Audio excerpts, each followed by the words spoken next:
ভারপ্রাপ্ত অধ্যক্ষের ইস্তফাকে ঘিরে ছাত্র বিক্ষোভের ফের উত্তপ্ত ইসলামপুর কলেজ। শুক্রবার ইসলামপুর কলেজের সামনে বিক্ষোভ প্রদর্শন করে কতিপয় যুবক। ভারপ্রাপ্ত অধ্যক্ষ অপসারণের ঘটনায় কলেজের দুই অধ্যাপকের বিরুদ্ধে যোগ সাজেশের অভিযোগে সরব হয় তারা। উল্লেখ্য, কলেজ পরিচালনা নিয়ে অধ্যাপকের সঙ্গে ভারপ্রাপ্ত অধ্যক্ষ ডক্টর উজির আহমেদের মতানৈক্য তৈরি হয়। কলেজের 23 জন অধ্যাপকের মধ্যে 18 জন তার বিরুদ্ধে অনাস্থা প্রকাশ করেন এবং তার পদত্যাগের দাবি করেন। এই ঘটনার প্রতিবাদে মঙ্গলবার অধ্যক্ষের ঘরের সামনেই প্রায় 8 ঘন্টা ধরে অধ্যাপকের অবস্থান বিক্ষোভ চলে। পরিস্থিতি উত্তপ্ত হতে দেখে ব্যক্তিগত কারণের কথা উল্লেখ করে ইস্তফাপত্র পাঠিয়ে দেন ভারপ্রাপ্ত অধ্যক্ষ ডক্টর উজির আহমেদ। এরপরই অধ্যক্ষের পদত্যাগে কলেজের দুই অধ্যাপক কাঞ্চন রায় এবং মমতা রায়ের বিরুদ্ধে বিক্ষোভ দেখাতে থাকে। এমনকি অধ্যাপকের ইচ্ছে মতো কলেজে আসেন এ নিয়ে অভিযোগ করেন তারা।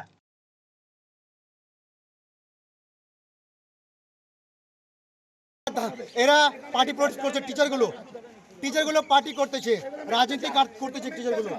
কারণ টিচারের সময় 11টার মধ্যে কলেজে ঢুকবে, ঠিক আছে? মিনিমাম একটা টিচার 5 ঘন্টা কলেজে ডিউটি করবে। আজকে সময় আমরা আজকে সকালে আসছি আমরা 11টার সময়, ঠিক আছে?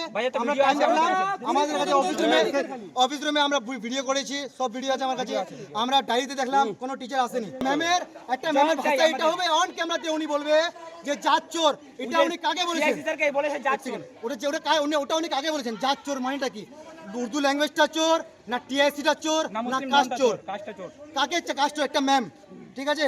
একটা টিচার এগুলো করে বাড়াবে, এগুলো নোংরামি করে বাড়াবে। যার ডিউটি 11টার সময় তিনি 12:50 আসে, পিছন থেকে টিআইসি রুমে ডায়েরিতে সাইন করে পিছন থেকে পালাবে।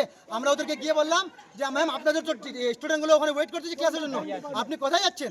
উনি বলতে যে আমাদের স্টুডেন্ট কোথায় ভিতরে। আমি বললাম যে ম্যাম, আপনি তো ভিতরে পায়ে রাখেননি, তো আপনি কি করে জানতে পারেন যে আপনার স্টুডেন্টগুলো নেই? যদিও এদিন অধ্যাপকেরা এলে তাদের সঙ্গে বচসায় জড়িয়ে পড়ে বিক্ষোভকারীরা, এমনকি তারা বহিরাগত বলে দাবি করেন অধ্যাপকেরা।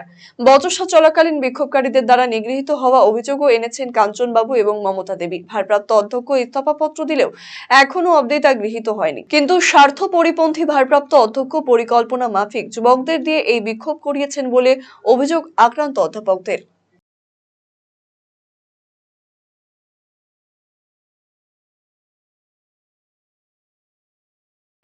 টিআইসির বিরুদ্ধে আমরা অভিযোগ আনি। গত বছর একটি সময় যখন আমরা অফিসিয়াল লিভে ছিলাম, আমি এবং কাঞ্চন স্যার একটি সেমিনার অ্যাটেন্ড করার জন্য, সেই দিনের তারিখে কলেজে একটি বিলে আমাদের সই রয়েছে। যদি আমরা সেদিনকে কলেজে উপস্থিতি না থাকি, টিআইসির পাঠানো SMS যেখানে আমাদের লিভ অ্যাকসেপ্ট করা হয়েছে, গ্রান্ট করা হয়েছে, সেদিনের ডেটে 5ই অক্টোবর 2024-এর ডেটে আমাদের সই, আমার এবং কাঞ্চন স্যারের সই জাল করা হয়েছে, অথবা অন্য কোনোভাবে কি করা হয়েছে আমি জানি না, কিন্তু সেখানে আমরা ছিলাম না। এই অভিযোগ তোলার পর থেকে, আমরা সাহস করে অভিযোগ তোলার পর থেকেই কলেজের অন্যান্য শিক্ষকরাও একের পর এক অভিযোগ তুলেছেন। প্রত্যেকের কাছে কিছু না কিছু প্রমাণ রয়েছে, কিছু না কিছু তথ্য রয়েছে।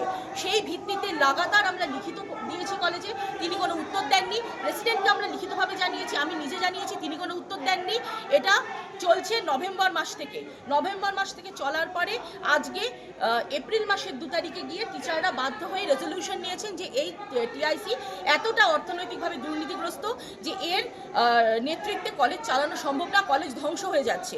সেই প্রতিবাদ করার জন্য আজকে আমার এবং কাঞ্চন স্যারের বিরুদ্ধে মিথ্যে ছবি দেখিয়ে আজ আমাদের শারীরিকভাবে নিগৃহীত করা হলো, টিচাররা অপমানিত হলো। মমতা ব্যানার্জির পশ্চিমবঙ্গে ওয়েব কুমার জেলা কমিটির সদস্য হিসেবে আমি এটা মানব না।